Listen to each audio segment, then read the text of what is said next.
All right, in this video, we're going to look at two types of reaction mechanisms. One of these being very rare. We'll spend a little bit of time on it later. I'm just going to do like a broad overview of it, and then we'll look at some the type of mechanism that's going to be the most common that you will see.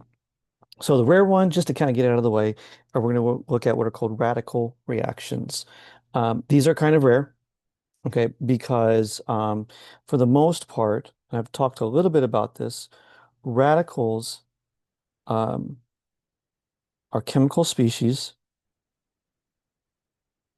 with an unpaired electron, and they are very, very, very reactive. So here's an example of a carbon radical.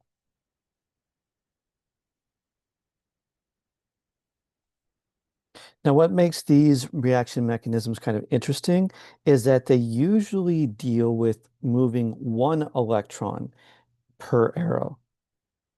And so the arrow that we use, the curved arrow, changes a little bit.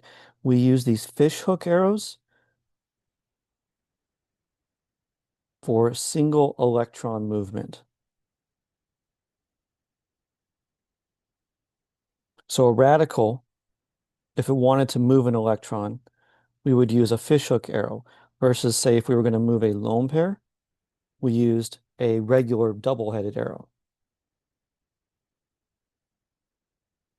Now, most um, radical reactions, or I should say all radical reactions, involve breaking a bond through what is called homolytic bond cleavage.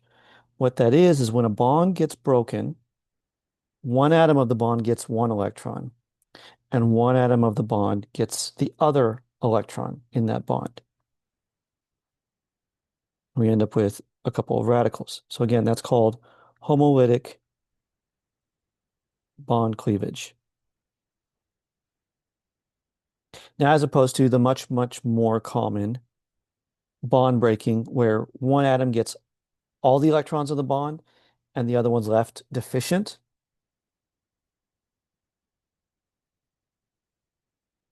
And this is, as I said, this is much more common than what we probably be dealing with like 95% of the time. This is called heterolytic bond cleavage.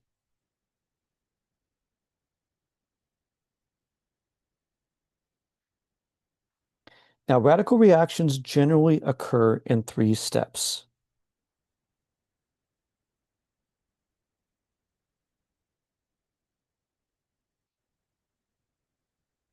So we're going to look at the mechanism for this reaction. We're going to take methane and react it with chlorine in the presence of ultraviolet light. And all we're going to do is just replace a hydrogen with a chlorine atom and make HCl. The first of these three steps in a radical reaction is known as initiation.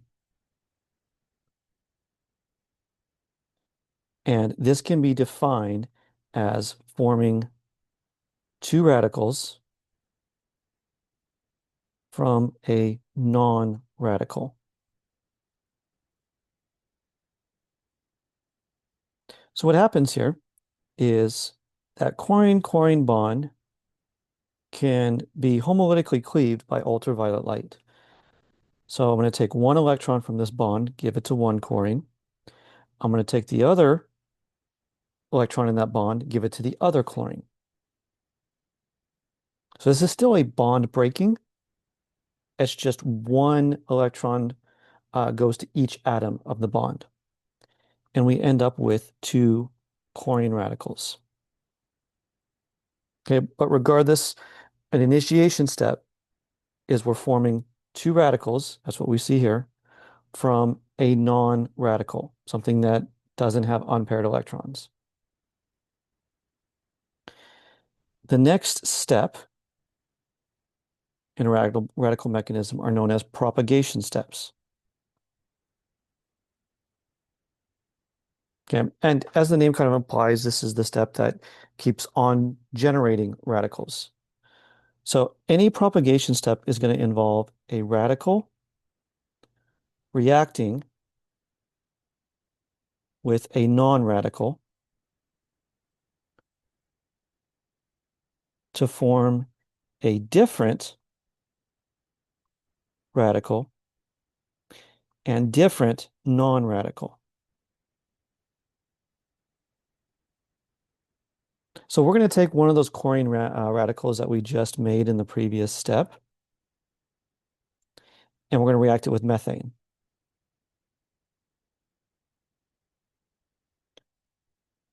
Now we know we got to replace one of those hydrogens.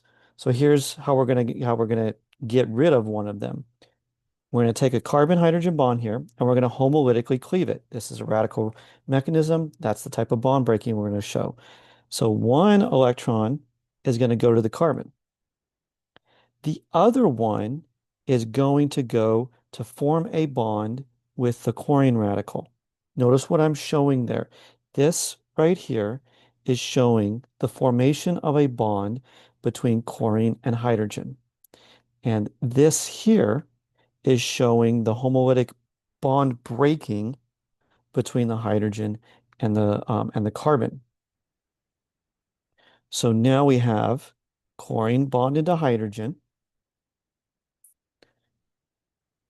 and then this methyl radical. Notice how this fits the definition of propagation. I took a radical and a non-radical, and now I have a new non-radical and a new radical.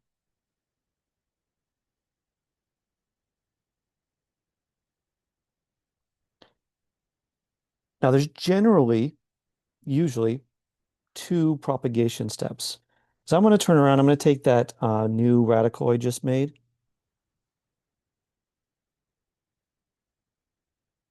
and I'm going to react it with the non-radical, like for example, chlorine. I'm going to do the exact same thing I did before. I'm going to do a homolytic bond cleavage. I'm going to break the chlorine-chlorine bond homolytically. Should do it this way here. So one electron goes to one chlorine. The other one is going to make a bond to the carbon radical. Notice how this fits the exact same template as above. Here's my bond forming. And here's my bond breaking. The end results of that is I have a new non-radical and a new radical. And when I say new radical is that this radical did not exist in this step. It wasn't in the beginning. I know we've seen the chlorine radical in past steps, but we haven't seen it in this specific step.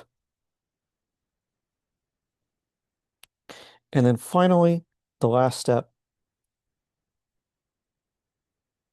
is called a termination.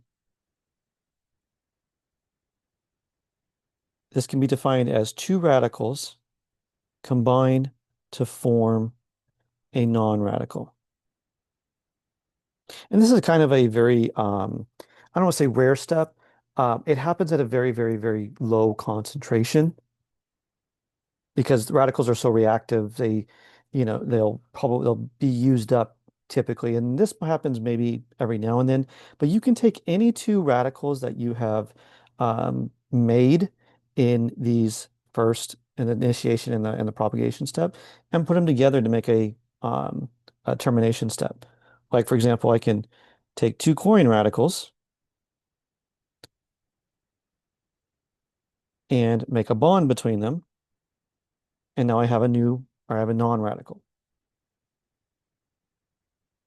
Or I can take a chlorine radical and a methyl radical, seen both of those in the previous steps, and make a bond between them.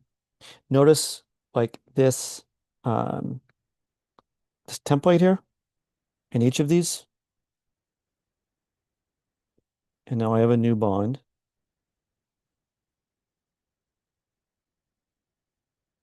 between the carbon and the chlorine.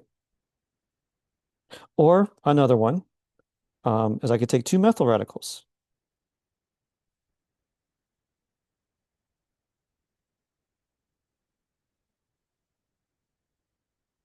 and each one supplies one electron to form a bond between them.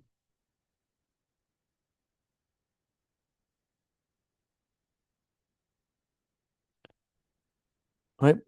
Now, I'm not gonna test like in depth into this because we'll spend a little bit more time down the road on radical reactions. But I do want you to know, like, first of all, like what a radical is, how they break bonds and how they form bonds through this homolytic bond cleavage. And if I give you like a mechanism, can you identify a radical mechanism step as like initiation or propagation or termination? Are you able to recognize what's going on there? Now, the more common type of reaction that you're going to see are what we call polar reactions. These are the most common types of reactions because they occur between opposite poles.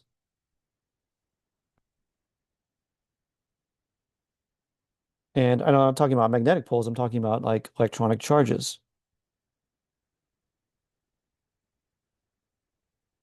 And these charges can either be either full charges, like a full plus one and a full minus one, or between partial charges. We use these symbols here to denote a partial positive or a partial negative. So remember a couple units ago, we talked about polar bonds. Um, and so one atom of that polar bond, let's just take, for example, a carbon chlorine bond. One atom is partially positive and one is partially negative because there's a difference in electronegativity. Now, here's the thing. You really need to train yourself to spot these partial charges.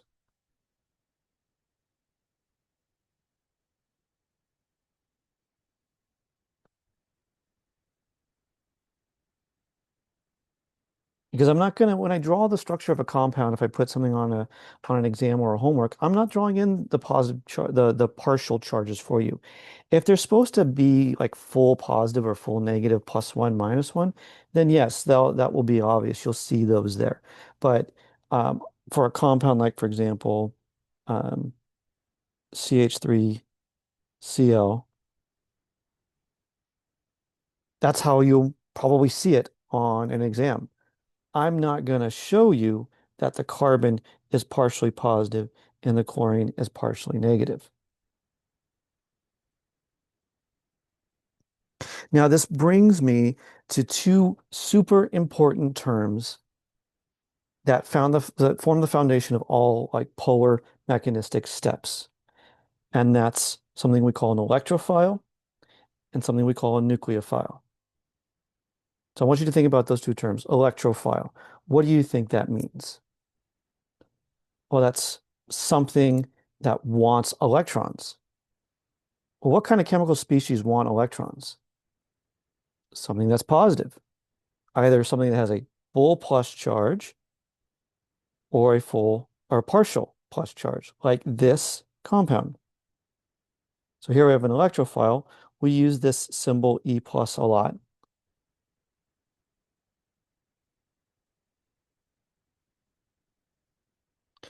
Now, what do you think a nucleophile? What do you think that means? Well, something that wants to bond to a nucleus. Okay, let's get a little bit more specific. What's in a nucleus? Well, there's neutrons, but are neutrons charged? No, neutrons don't have a charge. What else is in the nucleus? Protons. So a nucleophile is something that wants to bond to a nucleus because the nucleus is positively charged. Well, what kind of things want to bond to something positive? Something that's negative, something that has electrons, either a full plus charge or I'm sorry, full minus charge or a partial minus charge. And you're going to see me use this just shorthand Nu minus for a generic nucleophile. Now, what might that look like? I mean, there's plenty of nucleophiles out there. This is just one example of many. But let's take, for example, carbon bonded to this lithium atom. Now that lithium has a partial positive charge. Why does it have that? Well, it's a metal. And that means this carbon is going to be partially negative. So the polarity of this bond goes to the carbon. That negatively charged carbon, or partially negative carbon, is an example of a nucleophile. And most reactions that we're going to see, there are some exceptions to this, but most reactions are a nucleophile making a bond to an electrophile.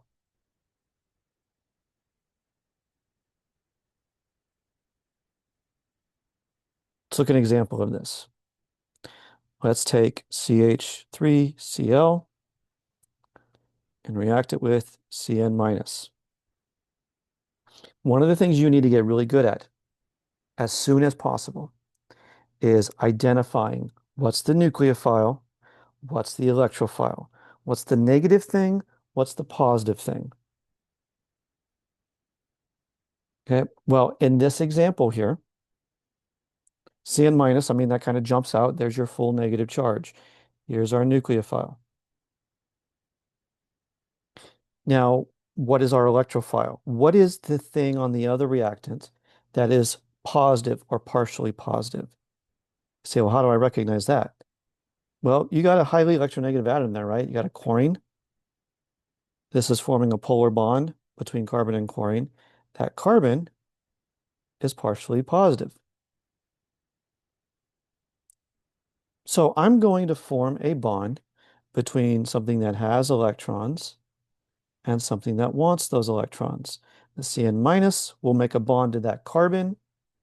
I want you to think about this for a second. Can I leave it like that?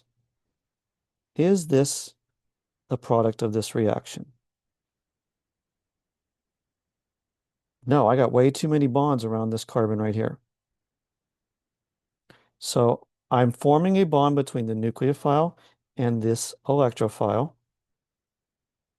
And I gotta break this bond so that I don't violate the octet rule around carbon. So I have one product that looks like this, and then I got Cl minus resulting from that bond breaking.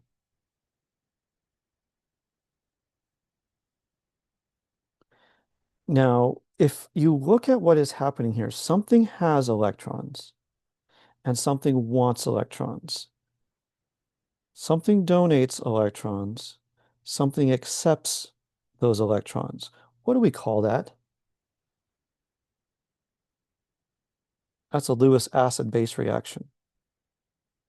Now, we typically aren't always labeling these as Lewis acid-base reactions, but essentially that's what it is.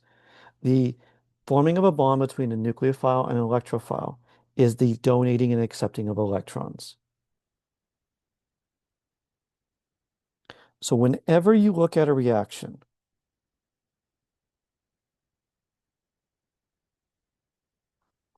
you need to ask yourself two questions. Number one, what happened? And specifically, you want to look at bonds broken and bonds formed. And then number two, how did it happen? And that's what we call the arrow pushing or the moving of electrons, essentially drawing the reaction mechanism.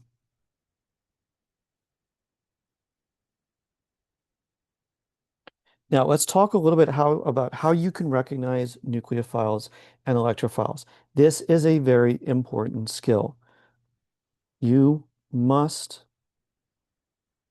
be able to identify nucleophiles and electrophiles. If you can't do that, then you cannot draw a proper mechanism. And if you can't draw a proper mechanism, you're going to have a very, very, very hard time on exams. Mechanisms are going to be something that's going to appear probably on every single exam until you're done with OChem. Okay, so what are some traits of good nucleophiles?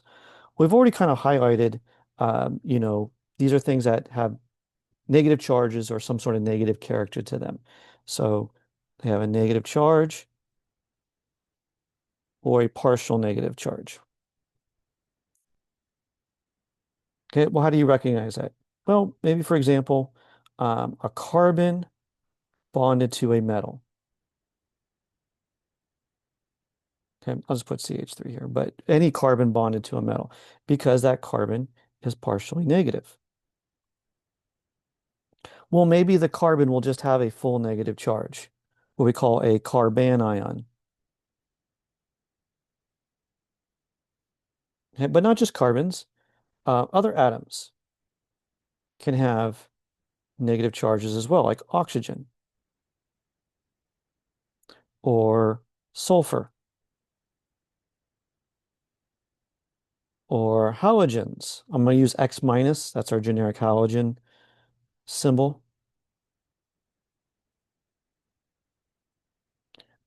But it doesn't just have to have a full negative charge, anything with partial negative character, like, for example, um, an oxygen with a couple lone pairs. That oxygen is not, doesn't have a full negative charge, but it's got a partial negative charge. We can also include like nitrogen in that example.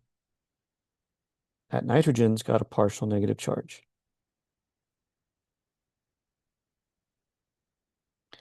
Now, one important note I want to make on the side here. This bromine is not a nucleophile. Why is that? Because it's already got one bond to it. Bromine can only form one bond. The halides can only form one bond to it. So it's not going to act as a nucleophile. Now, one other I want to add to this list that we've seen before, but now that I didn't label it as a nucleophile before, but now that we know this term nucleophile, um, pi bonds. Go back a couple of pages in the notes to where we were using pi bonds to do reactions.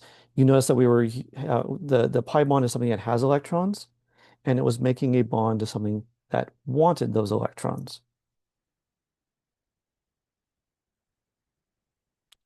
Right, so what makes a good electrophile? Well, as I said earlier, it's something that has a full positive charge or a partial positive charge. The partial positive could result from something like in a polar bond, like again, using this as an example, a carbon bonded to a more electronegative atom. That carbon is partially positive, the chlorine is partially negative. Or other types of polar bonds.